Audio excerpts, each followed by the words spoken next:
इस ऑब्जेक्ट को तो हम सब पहचानते ही हैं। ये है एक ब्रिक, जिसको हम ईट भी कहते हैं, और मैन्युफैक्चरर का मार्क भी यहाँ पर हमको नजर आ रहा है, KBK। इससे हम आइडेंटिफाई कर सकते हैं इसका ओरिजिन कहाँ से है, कहाँ पर बनकर आई है, किसने इसको तैयार किया। तो मैन्युफैक्चरर्स मार्क भी है। और ये जो ईट होती है वो बनी होती है क्ले, सॉइल, सैंड, बहुत सारे मिनरल्स हमको नजर आ रहे हैं, एम्बेडेड है इसमें।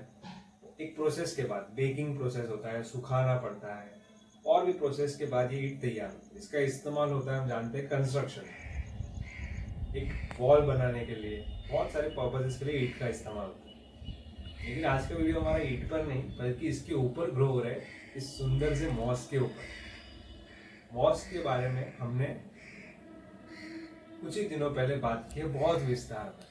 हमने मॉस ब्रायोफाइटा को नेचुरल हैबिटेट में देखा। बहुत सारे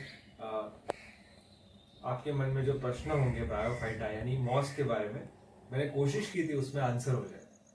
आज हम सिर्फ देखने वाले हैं कि मॉस, मैंने कहा था कि मॉस कहीं पर भी ग्रो हो सकता है। ये उसी का उदाहरण है कि मॉस एक ईंट पर भी ग्रो हो रहा है। आपने भी देखा होगा ईंट पर, या पुरानी जो बिल्डिंग होती है, सीमेंट स्ट्रक्चर्स होते हैं, वहां पर आपको मॉस देखने जरूर मिल जाता है। मॉस की एक चादर सी बिछ जाती है। और ये इसलिए पॉसिबल है, इससे हम ये समझ सकते हैं कि मॉस को जो है हमारे वेस्कुलर प्लांट्स की तरह ग्रो होने के लिए मिट्टी यानी सॉइल की आवश्यकता नहीं पड़ती है। ऐसा इसलिए क्योंकि वेस्कुलर प्लांट्स की तरह जो बड़े पेड़ पौधे हैं, उनके मुकाबले इन मॉसेस में थ्रू रूट्स नहीं होते। हम जानते हैं इसमें राइजोइड्स होते हैं, पतले धागों जैसे, बाल जैसे होते हैं, जो एंकर करके रखते हैं इसको। लेकिन इनको न्यूट्रिएंट्स और वाटर जो है ये सॉइल से नहीं तो कहाँ से, ये अब्सॉर्ब करते हैं इनके पत्तियों से, जो ग्रीन कलर के आप देख रहे हो वेजिटेटिव पार्ट, वहां से। और जब बारिश होती है, जब नमी होती है हवा में, तो उसी से ही अपना न्यूट्रिएंट, मॉइस्चर, वाटर जो है वो अब्सॉर्ब कर लेते हैं और कहीं पर भी ग्रो हो सकते हैं। है ना बहुत ही स्पेशल बात, है ना बहुत ही एक special ability to survive moss के पास। यही इनको बहुत ज्यादा सक्सेसफुल भी बनाता है मॉस को। हर जगह आपको मॉस ग्रो होते हुए मिल जाए, बस इनको चाहिए नमी, मॉइस्चर।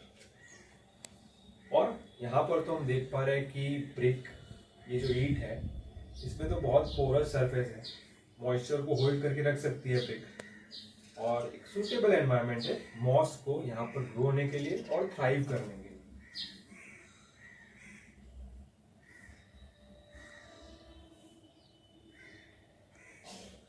तो कॉन्स्टेंटली जब ये ईट हमारे मॉस को स्टेबल और एक मॉइस्ट एनवायरनमेंट प्रोवाइड कर रही है, तो यहाँ पर मॉस का होना बहुत ही कॉमन बात, बहुत ही नेचुरल सी चीज है। अब आपके मन में ये भी प्रश्न होगा कि मेरे मन में भी था कि ये मॉस आउट ऑफ नोवेयर कहाँ से आ जाता है। बरसात में आपको मॉस कहाँ से देखने मिल जाती है इतनी सारी, ये कहाँ से आती है? क्योंकि सीड के बिना कैसे कोई चीज ग्रो हो सकती है, राइट? तो मॉस में वैस्कुलर प्लांट्स की तरह, एंजियोस्पर्म्स की तरह सीड्स तो नहीं होते। इनका रिप्रोडक्शन, इनकी नेक्स्ट जनरेशन स्पोर्स से जन्म लेती है। लेकिन ये जो स्पोर्स होते हैं इनमें बहुत ही छोटे, बहुत ही टाइनी, माइक्रोस्कोपिक आप कह सकते हैं, और बहुत ही ज्यादा लाइट वेट भी होते हैं, हल्के होते हैं और माइक्रोस्कोपिक, हमको नजर भी नहीं आएंगे इनके स्पोर्स। और ये स्पोर्स जो है ये हवा की मदद से, पानी की मदद से, या किसी जानवर की मदद से, बर्ड्स की मदद से यहाँ से वहां मूव हो सकते हैं, दूर दूर तक चले जाते हैं। और यही कारण है कि हमको मॉस कहीं पर भी आउट ऑफ नोवेयर नजर आ जाता है। और जब ये स्पोर कैरी होकर के कहीं एक जगह पर सेटल होता है, और वो जगह नमी वाली हो, डैम्प हो, सूटेबल हो मॉस के स्पोर्स के लिए जर्मिनेट होने के लिए, तो वहां पर वो ग्रो करना शुरू हो जाता है। और मॉइस्चर, शेड जब तक मेंटेन होती है वहां पर अच्छे से थ्राइव करता है। और इनमें जो ग्रोथ होती है वो स्लो होती है, और इसीलिए हमको ऐसा लगता है कि ये सडनली कहीं कहीं से आ गए। और देखने में भी देखिए कितने सुंदर है मॉस। ईंट के ऊपर तो और भी ज्यादा इसकी सुंदरता जो है वो बढ़ गई है, क्योंकि रेड कलर और उसके ऊपर ये ग्रीन पैच, ऐसा लगता है मिनिएचर ग्रासलैंड है।